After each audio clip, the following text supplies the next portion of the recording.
Vamos agora trabalhar um pouco na revisão dos conceitos de nossas primeiras aulas da teoria de elétrica, né, eletrônica, que nos apoia na compreensão da operação do Arduino.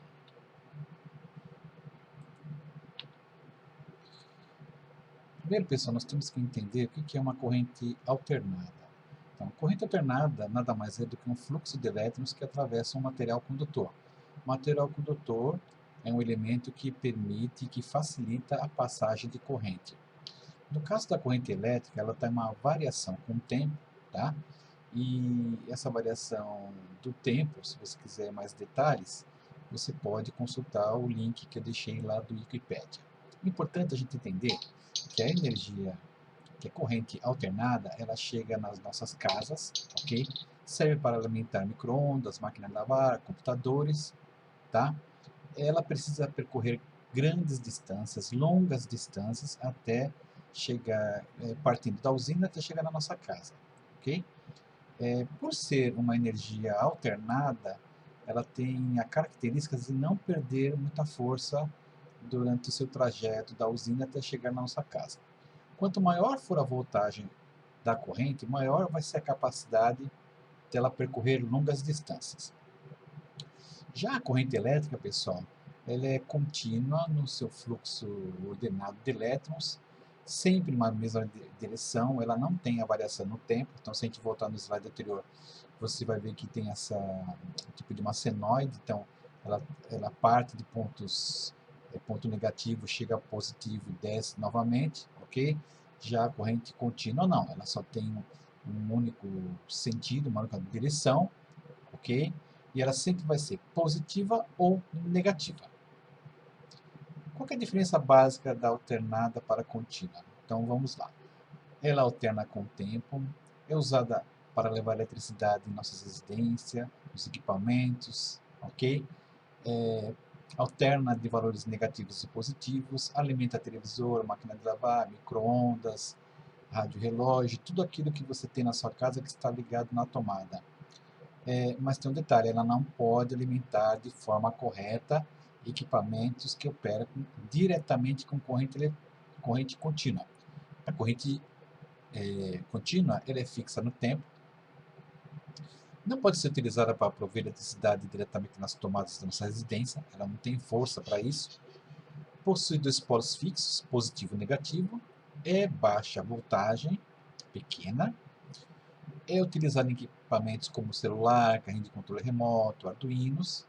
E se você ligar um equipamento que funcione, se você ligar direto na corrente alternada, isso é, você pegar um Arduino e ligar direto na tomada, você queima o equipamento. Bom, o que é eletricidade então? Então, lembrando que o átomo ele tem praticamente três elementos básicos, que são os elétrons que possuem carga negativa, próton que possui carga positiva e nêutron que possui carga neutra. Pessoal, o conceito é o seguinte, veja só nesse desenho. Supondo que você tem uma mesa repartida ao meio com a seguinte disposição de elétrons. Você tem 6 elétrons de um lado e 2 elétrons de outro. O que vai acontecer? A natureza dos elétrons é tentar entrar em equilíbrio. Então você vê pelo desenho que os elétrons da esquerda se movimentaram para a direita para que todo o sistema entrasse em equilíbrio. Tá? Seria a mesma coisa que uma balança. Se duas pessoas começassem a fazer um movimento ao mesmo tempo e elas quisessem parar no, numa posição horizontal, ambas teriam que parar o movimento, entrar em equilíbrio e assim a balança iria parar. Se a gente olhar, por exemplo, uma pilha ou uma bateria, a gente agora pode entender como é que ela funciona. De um lado da bateria, ela está completamente carregada de elétrons, ok? Do outro lado, não possui elétron nenhum. Então, se o sistema vai tentar entrar em equilíbrio, isso é, vai começar a haver um fluxo de elétrons, a gente pode supor que uma metade da carga onde tem o lado do elétron vai fazer um fluxo contínuo até o outro lado, e com isso, hora que der metade de cada lado, o sistema entrou em equilíbrio, ok? Então, por esse desenho aqui, você pode ver o seguinte, ó.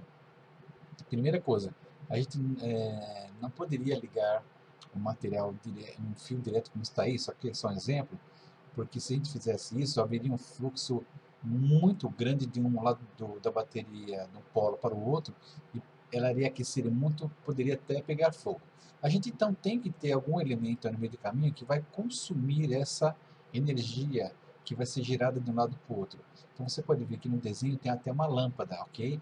Essa lâmpada vai acender, porque o fluxo de elétrons vai passar pela lâmpada, ali existe um filamento, uma resistência, que ela vai aquecer, ok? E esse filamento da lâmpada vai o quê? Vai soltar uma luz, vai fazer a lâmpada acender. Mas todos esses conceitos de energia, de corrente elétrica, pessoal, tem uma coisa importante que é a tensão. Tensão ou diferença de potencial, ou DDP, nada mais é do que uma forma de medir a força, a pressão com que os elétrons são empurrados de uma fonte de energia. O símbolo da medida é V, tá? A unidade de medida é volts, ok? E a gente usa um multímetro para fazer a leitura da voltagem, conforme a gente viu lá no laboratório. Ok? A gente poderia, assim, pensar como é que o sistema entra em equilíbrio. Então, veja só. Se eu tenho duas caixas d'água, uma cheia, a outra vazia, e eu tenho uma torneira no meio, aquela caixa que está cheia, ela está fazendo uma pressão, porque ela quer que o seu fluxo de água seja movimentado por aquele cano, aquele tubo. Porém, eu tenho ali uma torneira. Quando eu abro a torneira, pessoal, existe uma força, uma pressão que faz com que a água saia de um lado, se movimente para o outro lado da caixa da água, ok? E o sistema vai entrar em equilíbrio quando os dois lados tiverem exatamente a mesma medida de água. Então a gente pode olhar por esse outro desenho também, pessoal, que, por exemplo, uma bateria, eu coloquei uma lâmpada ali, existe um fluxo de elétron sendo percorrido nos fios nesse momento, fazendo com que a lâmpada se acenda.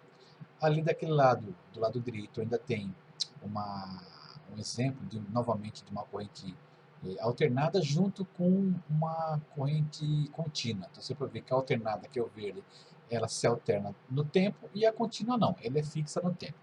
E embaixo tem ali o liquidificador, que a gente liga na tomada, ok, por onde a energia passa, fazendo o liquidificador funcionar. Então, pessoal, o que é a corrente? A corrente elétrica acontece quando há diferença de potencial em um condutor.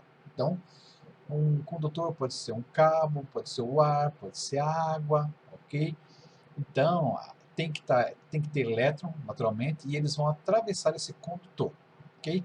E esse movimento do elétron, ele é chamado de corrente. E, novamente, a gente pode medir a corrente por meio de um multímetro. Então, aí de novo, né, pessoal, as caixas d'água, a pressão sendo exercida, a pressão nós chamamos de tensão, e o fluxo que vai ser gerado de um lado para o outro, a gente chama de corrente. Então, nós falamos de corrente, falamos de tensão e agora vamos falar de resistência. O que é resistência? Nada mais é do que uma capacidade de um corpo de se opor à passagem de corrente, ok? Quando existe uma diferença de potencial, ou DDP. No caso de uma lâmpada, quando ocorre a passagem de elétrons por aquele filamento ali, que nada mais é do que resistor, o que acontece? Ele ilumina, ele aquece, fica muito quente, e na sua propriedade, o que ele faz a iluminar a lâmpada e o ambiente. E do lado direito você pode ver ali os exemplos de resistores que nós usamos, no caso, nos projetos do Arduino. Aqui, pessoal, é um tipo de resistência. Os dois da esquerda são utilizados para aquecer a água. Okay? Se alguém já viu aqueles recipientes onde ficam marmitas, né, de funcionários, eles são aquecidos por meio dessas resistências. E essa aqui do lado direito é a resistência que tem dentro do chuveiro elétrico. Ok?